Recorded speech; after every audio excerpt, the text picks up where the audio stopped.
coba akuisisi, buat aja di otak lu 30 detik dulu. Gue yakin kalian masih bingung, loh bro, nggak bisa loh bro, baca buku mana bisa 30 detik dulu. Menulis gimana cara 30 detik dulu. Meditasi gimana cara 30 detik dulu. Kenapa gue bilang 30 detik? Karena kalau misalkan gue ngomongin langsung 1 jam, pasti otak monyetnya kalian tuh teriak-teriak kayak, nggak boleh nih, nggak boleh 1 jam, lama banget gitu. Gue pengen scroll di media sosial lagi. Tapi kalau misalkan 30 detik, pasti kalian setuju. 30 detik doang, kayaknya gue bisa deh ngelakuin ini semua hanya 30 detik. Alhasil kalian itu bikin otak monyetnya kalian ketepu nih. Kayak, 30 detik doang, ya udah gue kerjain deh. Jadi untuk kickstart, buat lu tuh kagak pernah gagal, otak lu harus pikir 30 detik dulu. Selalu 30 detik dulu. Gue tahu banyak orang-orang yang udah cobain metodologi ini masih bilang, susah bro, yang susah konsistennya segala macam. Karena lu gak mikirin 30 detiknya dahulu. Otak lu udah mikir pokoknya sejam, 2 jam, udah berasa males. Tapi kalau misalnya otak lu dilatih untuk mikir 30 detik dahulu, hal-hal yang susah ini jadi berasa, ya udahlah 30 detik doang gue kerjain. Nah, itu udah ketrik tuh ya. Pertama, 30 detik pertama. Lanjutnya adalah 30 menit deh. Udah dapat momentumnya dari 30 detik, lu fokus 30 menit. Gue yakin semua orang tuh punya waktu 30 menit untuk mengakuisisi habit positif di waktunya. Karena kita ngomong apa adanya, 24 jam sehari, ya kan? Kita ngomongin dikurangin 6 jam pada umumnya orang dewasa tidur, berarti sisa 18 jam. 18 jam kalian itu bolak-balik kantor dan jam kerja kalian mungkin 10 jam, berarti sisa ada 8 jam lagi. 8 jam itu masa ya iya sih, 30 menit aja kagak ada. Jadi apapun yang kalian pengen akuisisi, contoh kalau misalnya kalian mendadak mau belajar bahasa asing, mau belajar jualan produk digital, mau belajar menulis, apapun itu, pokoknya fokusnya 30 menit. Kalau misalkan kalian kebablasan, akhirnya sampai 2 jam, di hari keduanya otak monyetnya itu udah gak goblok. Dia tuh langsung mikirin, bro, gak bisa bro, lu kemarin bohongin gue, 30 detik mendadak jadi 2 jam. Gue gak mau lagi nih, 30 detiknya tuh kepake. Makanya,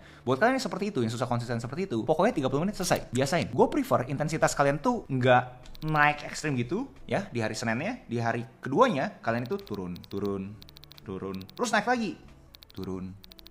Untuk kalian bisa dapetin hidup yang mudah, ini semua kalian harus sama ratain. Senin 30 menit, Selasa 40 menit, Rabu 25 menit. Pokoknya ranging 10-20% di angka 30 menit. Di luar itu, buat kalian pemula, percaya sama gue bakal susah banget untuk konsisten. Karena otak monyet kalian tuh gak goblok guys. Jadi dedikasin 30 menit tok. Kalian airplane mode selama 30 menit, keluar timer, habis itu kalian stop, kalian punya habit positif ini, kalian pindah ke aktivitas kalian pada umumnya. Dan terakhir adalah lakuin ini selama 30 hari. Dan ini yang bikin orang susah lagi, kayak seakan-akan ngomongin bahwa yang susah konsistennya bro, gak bisa berturut-turut. Nggak berturut-turut tuh nggak apa-apa. Gue masih kasih kalian suatu kemudahan. Nggak usah 30 hari berturut-turut. Yang penting adalah jangan 2 hari berturut-turut kalian itu nggak ngelakuin ini semua. Karena kalau misalnya 1 hari, gue rasa ya umum lah ya, namanya dinamika hidup, pasti ada aja yang bisa bikin kita tuh nggak ngelakuin habit yang kita pengen coba akuisisi. Gue ngerti, namanya hidup. Tapi kalau misalnya udah 2 hari berturut-turut, otak monyet kalian tuh